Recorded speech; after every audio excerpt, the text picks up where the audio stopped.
Well, Adam, we are finally at the spring game, and as we talked about, I think earlier this week, it's amazing how quickly spring ball has gone. But we're actually going to be here on Friday to watch this thing. So you and I want to preview this thing. It's going to be on the Pac-12 network from 9 to 11 a.m. There's going to be a few fans that are allowed in there, including family and friends. About 1,000 fans allowed in there, which will be really nice for the players. I mean, about 500 general public. This is the first time since 2019 that any general public will be in Folsom Field to see some football. Even though it's 500 people, that's kind of nice. Yeah, this is for the football junkies, though. If you're one of those 500 folks that was lucky enough to get a ticket, don't expect, a traditional spring game. It's going to be kind of a glorified practice, and so many guys are out. If you've watched any of these analysis videos, you know that a lot of the top guys on this Colorado roster are not going to be participating. But this is for the future, as Carl Durrell keeps telling us. Hey, this is about developing depth for the future, and so you really got to be a diehard to enjoy what's going to happen on Friday. And it's our job, but we're both diehards. You can sense the passion, I hope, when you hear us talk about this program, and so it should be fun. Yeah, and there's a lot of people that might look and say, well, it's not a traditional scrimmage. There's really not much reason to watch. But, I think you would agree. I think there is a lot of reason to watch. I think there's a lot of interesting things you can get out of this. Obviously, they go vanilla when they are going to practice, but I still think there's a lot to watch. And that's what you and I want to go over here is kind of each of our, kind of 5 players to watch. And, for people that are either in the stadium or at home. So, Adam, let's just kind of get right into it. And let's go with, with your top guy. Who's the top guy for you to watch?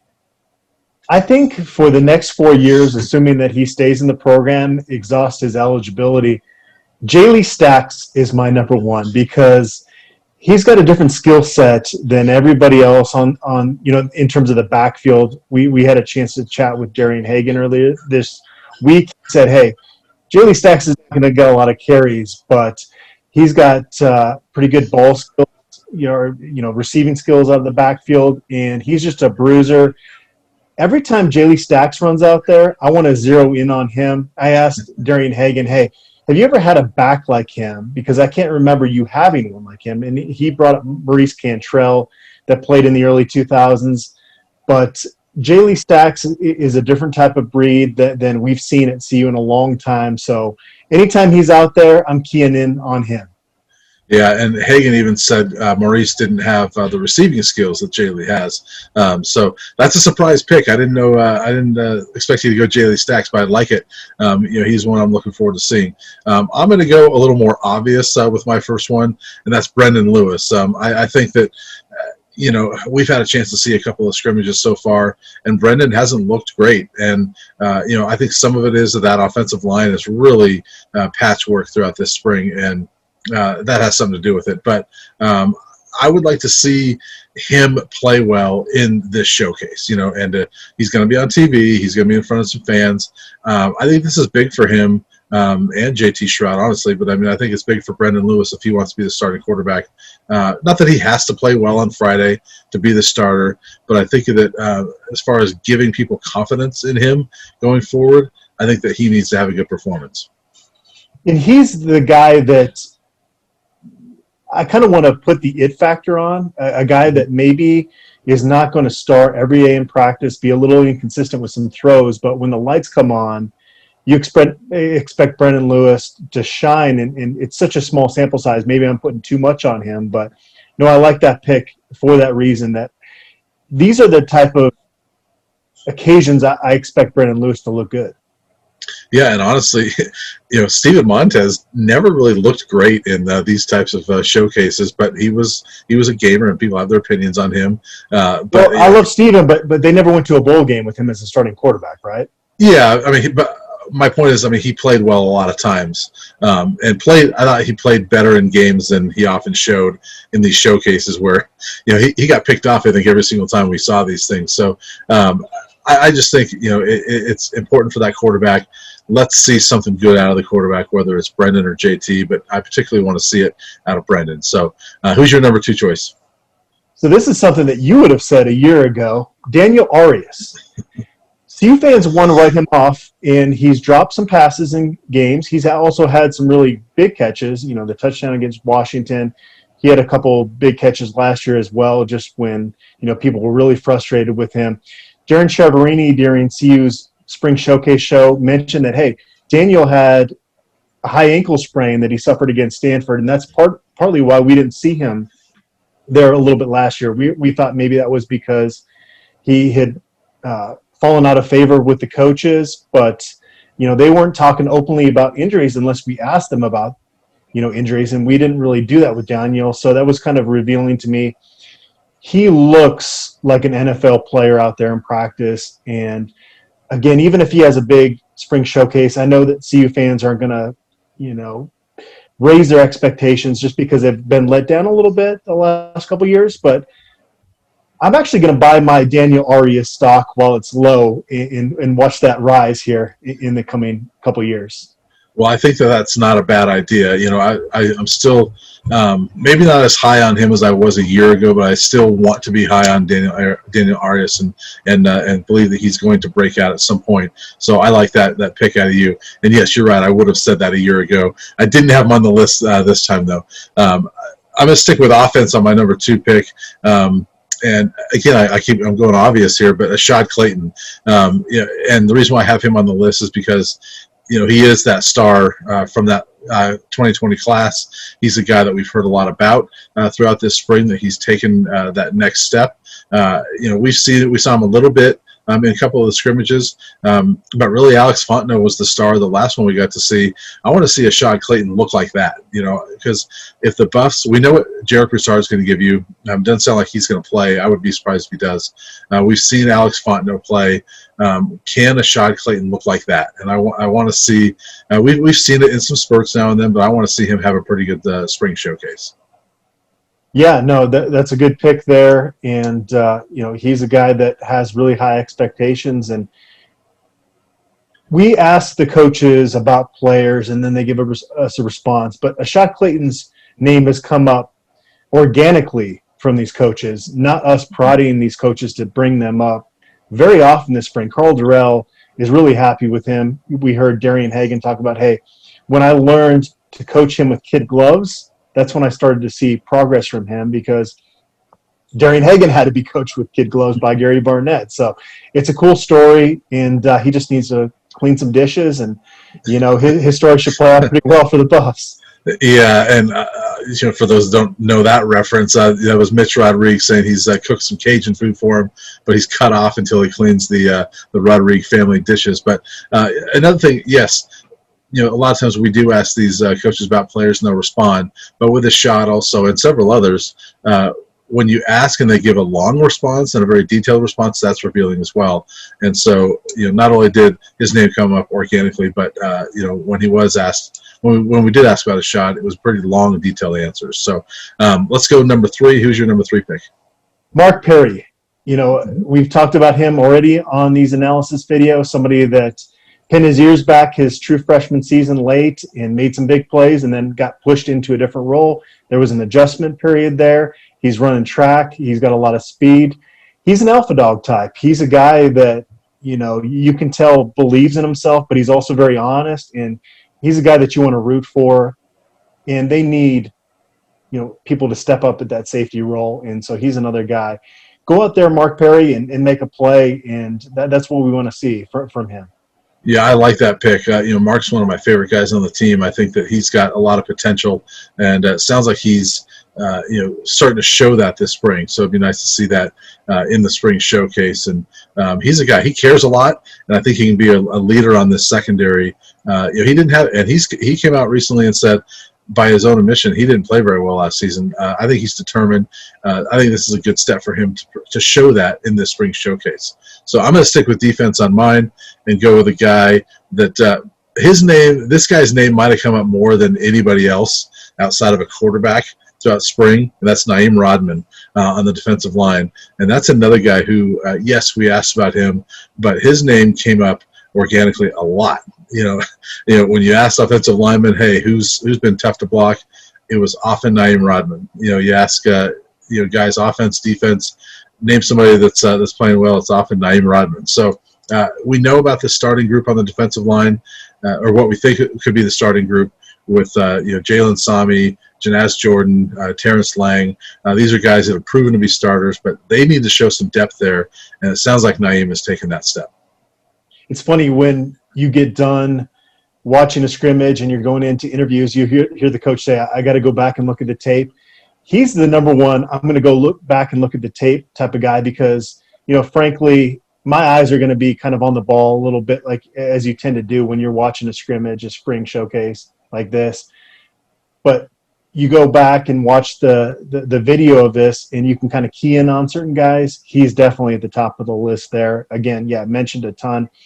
I think Janaz Jordan and Jalen Sami will rotate again in their nose tackle, assuming they have a similar front that they did last year. But with Terrence Lang coming back from the shoulder injury, I would think Naim Rodman is going to be that other starter out there. Yeah, he's got to be a guy that they rely on, whether it's as a starter or as a key backup. They want to rotate, I imagine, 5, 6, 7 guys. He's got to be near the top of that rotation. Who you got at number 4? Montana Limonius Craig, I went out there. I picked him as my breakout guy this year. It seems like he is steady. This receiving group is very talented. Levante Chenault, we've seen what he can do.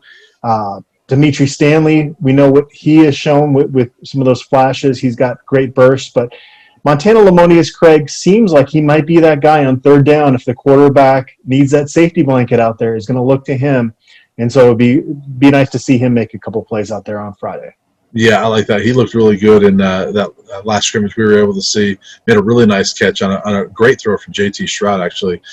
So he is a guy, we've talked about him before. I'm curious to see how big of a role he plays, but I love his potential. So I'm looking forward to seeing him as well. So good pick. Number 4, I'm going to stay on defense and go Joshua Gustaf because he's a guy that, we all know about Carson Wells, but they need that second guy at outside linebacker. And this is another guy whose name has come up a lot throughout the spring without us even asking about him sometimes. And, it sounds like he exceeded expectations last season, and it sounds like he's just kind of kept that going and raised his game a little bit more.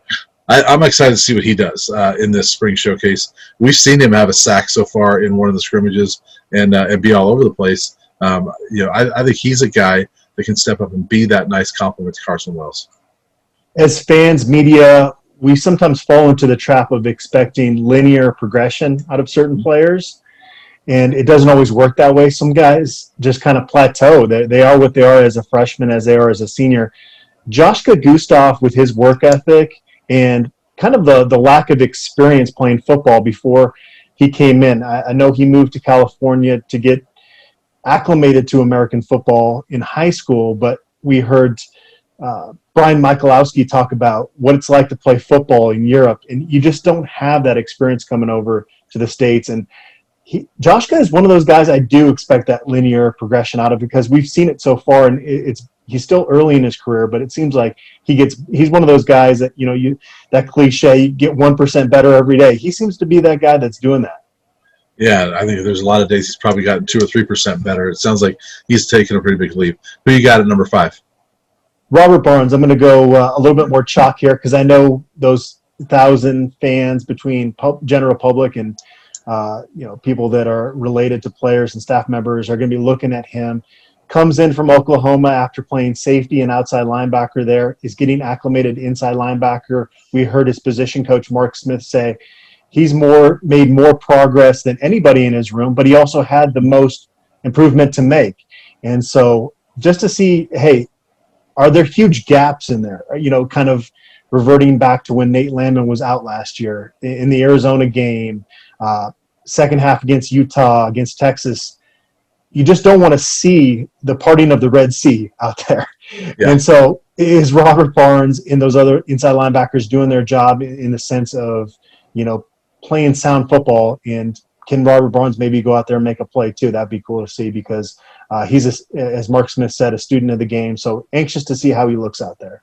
Yeah, that's going to be interesting to see where he actually fits in the fall. I mean, he's playing a lot of inside linebacker right now, but with everybody healthy, would he stay at inside linebacker, move to kind of a star role? We'll see, but it does sound like Robert Barnes. We've talked about him before. he's going to have a key role on this defense. And so I agree with you. He's one definitely to watch. First chance for a lot of fans, unless they watch some of the videos that Steve's put out, but really first chance to see Robert Barnes and just see what he brings to the table. So my number 5 pick, I was going to go somewhere different, but I'm going to go a little less obvious in this one, but Christian Fourier. I'm going to put him down because Kayla Fourier. Don't watch Christian Fourier. That's like the old school when the alumni came. Yeah. They're not playing the alumni. You watch Caleb Fourier. Brady Russell, I love him at tight end, but as we saw last year, one injury and you're going to need some people to step up. And whether Brady's healthy or not, they need a second, third, fourth tight end to step up. I think Matt Lynch is going to be there, but Caleb is a guy. In the last scrimmage we saw, made a couple of really nice catches. I loved his run after the catch ability in both of those, and he took a pass from Drew Carter and went into the end zone, and really half of that was Caleb. That was his effort getting into the end zone. So he's a guy that I think can be a really big player in this offense and a playmaker at tight end. And I'd like to see him show some of that this week on Friday. We'll see what kind of impact he has this season, but I think that he's a guy that it sounds like he's going to have some sort of role. Yeah, like I was saying earlier, kind of what I'm looking for tomorrow is not just, okay, who's going to have a huge role in this team in 2021, who's going to have a huge role in 2022, 2023. Kayla Fourier was actually, if I had to pick a 6th, would have been there, so I like that pick. He's a guy that, I don't know if he's going to have a huge role in the team this year, but I love just his mentality as a player. You watch his film, and he was kind of more of a receiver in high school, but he plays physical, doesn't mind getting his hands dirty. And that touchdown we saw in the second scrimmage, he had to bat a guy's hand away very aggressively, and he was not getting denied getting into that end zone. And so I really like his potential a lot. And he is a guy that can play split out. He can play with his hand in the ground as he continues to develop. He's going to be the type of tight end this program needs going forward. He's got to continue to develop, but it would be great to see him make a big play on Friday for sure. Yeah, I agree with you. I know you and I both had some backup listed on our list here in case we stole each other's. So without going into much detail, let's just give a quick honorable mention. Who are some of the other guys that you had listed for people to just kind of keep their eye on? Well, everybody loves Brennan Lewis because of what he did in the Alamo Bowl, but JT Shroud, if he can put a couple throws out there like he did in that open scrimmage we saw, that's going to start to get the buzz going for him. So he's definitely an honorable mention for me, and I'm anxious to see him as well. Yeah, actually, when I was thinking about Caleb, the other one I had there was Christian Gonzalez. And he's a guy, obviously we saw him all last season, but we have heard so many things about how he's taken his game to the next level. He, to me, is an all Pac-12 corner at some point in his career. And, I'm curious to see, we've seen certain guys like, I remember Chris Miller a couple of years ago, how we'd watch him get torched by LaVisca and those guys. And then you come back the next spring, it's like, oh, Chris Miller's hanging with these guys. So I want to see, how much better Christian Gonzalez looks at this point. Yeah, that's a good pick. Nigel Bethel, we've heard he's a magnet to the football. Tank, Jared Lichtenhand. Yep. How low can he get as a 6'10" guy?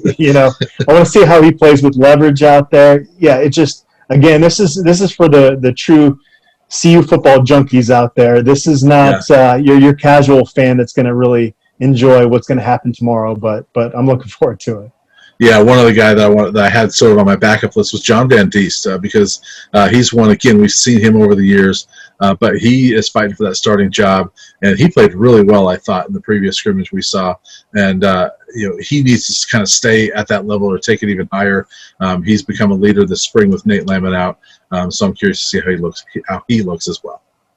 And I want to see does Alex Fontenot look as hungry as he did in that last scrimmage we saw, because very talented, but he was bringing piles with him. I want to see that again. That was fun to watch, and I know folks weren't allowed into that aside from media in the team, but that was fun to see. And I know that Mark Perry will be ready every time Alex Fontenot runs the ball because Mark was on the receiving end of a couple of those, and Mark's a very talented player, a prideful player. He's going to be ready. So Alex Fontenot, great in that last scrimmage. We'll see what he looks like this time. you and I will be back after the scrimmage, Adam, to talk about it after we've eaten some breakfast burritos in the press box, and we'll talk about what we've seen. And I can't wait to go back and see what they say on the Pac-12 network as well, because we won't be able to hear what Carl Durrell says on there. But we'll be back after the scrimmage tomorrow to talk about it. All right. Cool. And we didn't go short.